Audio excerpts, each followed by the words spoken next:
10 years ago, robots were clumsy, loud, and were hardly staying upright on their own. Fast forward to today, and now we're watching humanoids like Figure 3 walk and talk and pick up boxes almost flawlessly. Sure, there have been big advances in AI, but how did we leap that far that fast in terms of robotics? Well, in today's video, let's take a look what makes Figure 3 such a milestone and why this moment matters for developers. It's going to be a lot of fun, so let's dive into it. Figure 03. So, Figure just demoed their newest humanoid robot called Figure 03, and the demo looks quite impressive, but I'm wondering what is happening under the hood. So, let's try to figure out what is happening behind the scenes. First, how the joint movements work. Let's talk about joint movements. Back in the day, early robots like Boston Dynamics' Big Dog ran on hydraulics. They were powerful but messy and inefficient. Figure has now switched to using electric actuators which are lighter, quieter, and dramatically more responsive. They use double torque density, which basically allows more twisting force per kilogram of motor without overheating or draining the battery.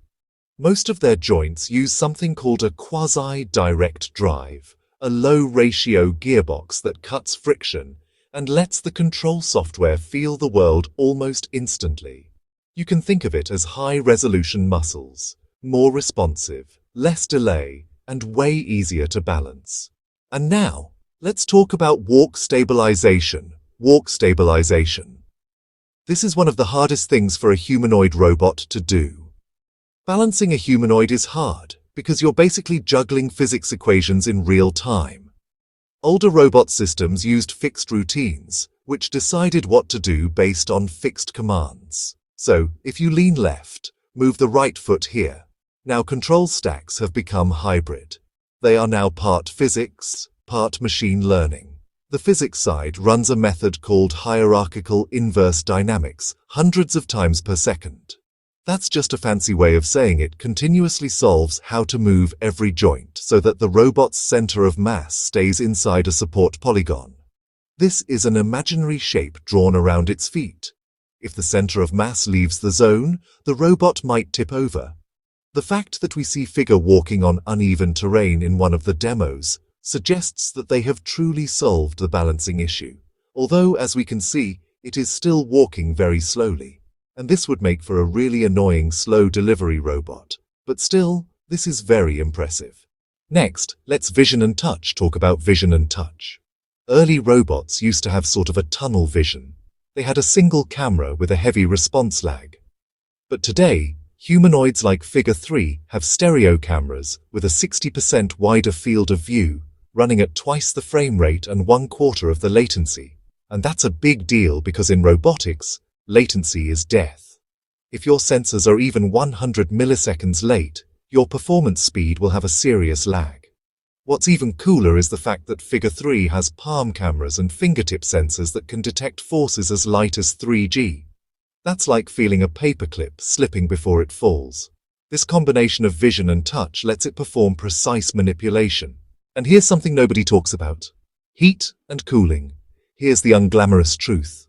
Heat and cooling. All this hardware heats up.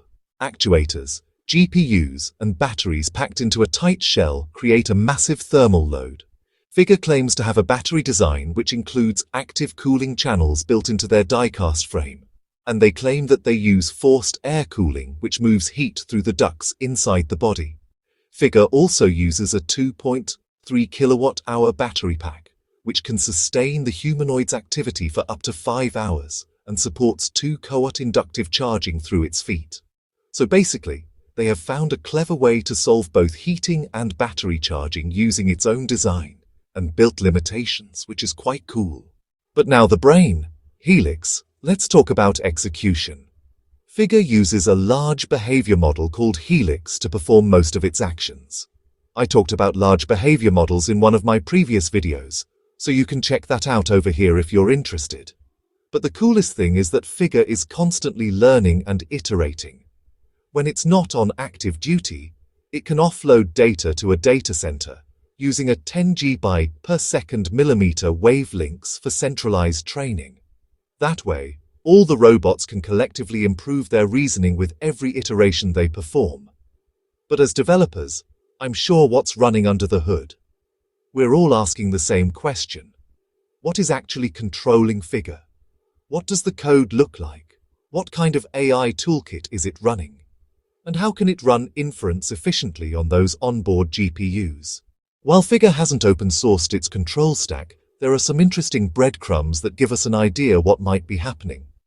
Their GitHub shows a fork of NVIDIA's Isaac Lab, which is a strong hint that Figure trains its motion and manipulation policies in large-scale simulation before transferring them to real robots.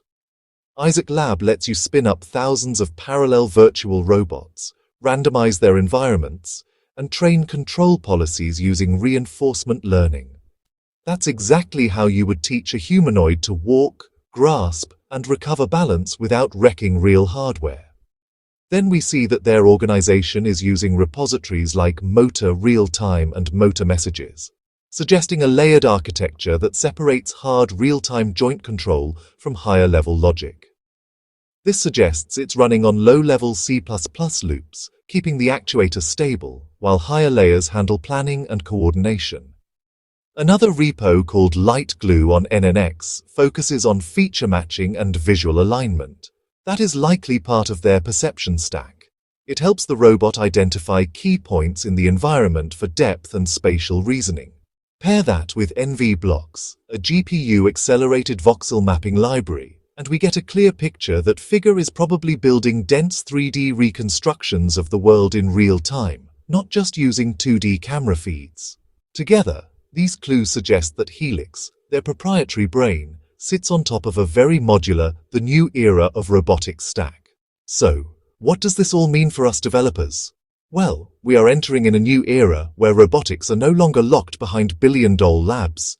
Tools like NVIDIA's Isaac Lab, Isaac Sim, Mojako, and Brax make it possible to simulate and train robots entirely in software, no hardware required, and libraries like NV-Blocks or Light Glue on NNX are open source and lets you experiment with dense 3D mapping and feature tracking on your own GPU. I'll leave links to these tools in the description if you want to check them out. What I'm trying to say is that the same ideas powering Figure 3 are now accessible to anyone willing to explore them. So, you can literally train your own robotic agent. So, if you ever developers and the next gold rush consider jumping into the field of robotics, now's the time. Because the next frontier of software isn't just apps or AI models, it's in physical intelligence. Robots are becoming the next generation of computing platforms. And this just might be the next technological gold rush. But what do you think about Figure 3 and robotics in general? Let us know in the comments down below. And if you like these types of technical breakdowns, be sure to subscribe to our channel. This has been Andres from Better Stack, and I will see you in the next videos.